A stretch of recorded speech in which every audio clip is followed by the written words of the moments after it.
Dalam saudara, kasih karunia Tuhan terus menyertai setiap langkah kita, amin. Roh Kudus terus mengajar kita untuk menyembah Tuhan dalam motivasi yang benar. Ketika kita menyembah Tuhan, kita harus punya ketulusan. Bukan karena kita punya maksud tertentu di belakangnya. Bukan karena kita punya kepentingan terselubung di belakangnya. Nah saudara, bagaimana kalau misalnya kita sudah berdoa atau menyembah Tuhan, dan kemudian doa-doa kita belum dijawab oleh Tuhan. Kemudian kita punya pergumulan seolah-olah Tuhan tidak melakukan sesuatu terhadap apa yang kita doakan, yang kita gumulkan.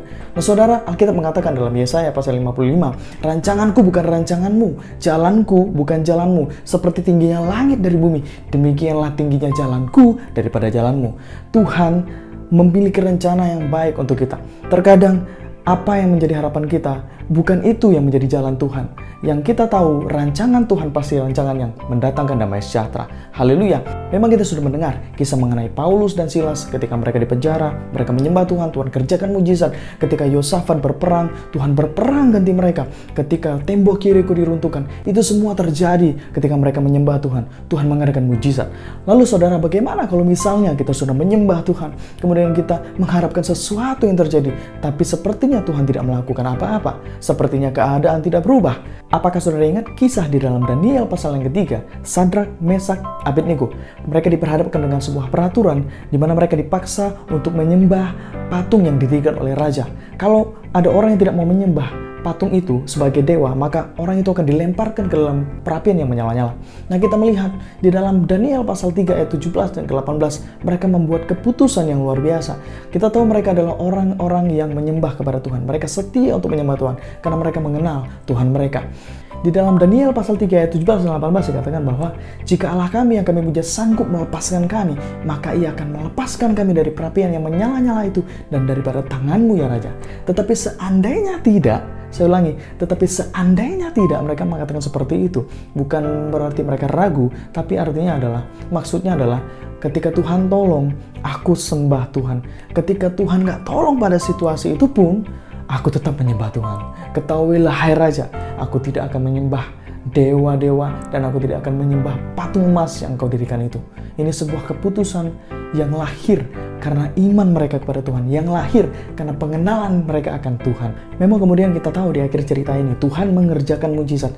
Tetap Tuhan membela mereka, Tuhan menyelamatkan mereka. Namun saudara, yang kita renungkan adalah keputusan mereka di awal. Mereka membuat keputusan itu bukan ketika sudah terjadi mujizat, tapi sebelum mujizat itu terjadi. Itu adalah sebuah keputusan di awal. Bagaimana mereka akan terus menyembah Tuhan. Tuhan tolong atau tidak tolong, Tuhan jawab atau tidak jawab, mereka tetap menyembah Tuhan. Bagaimana dengan kita, saudara? Apakah kita akan menyembah Tuhan dalam ketulusan seperti itu?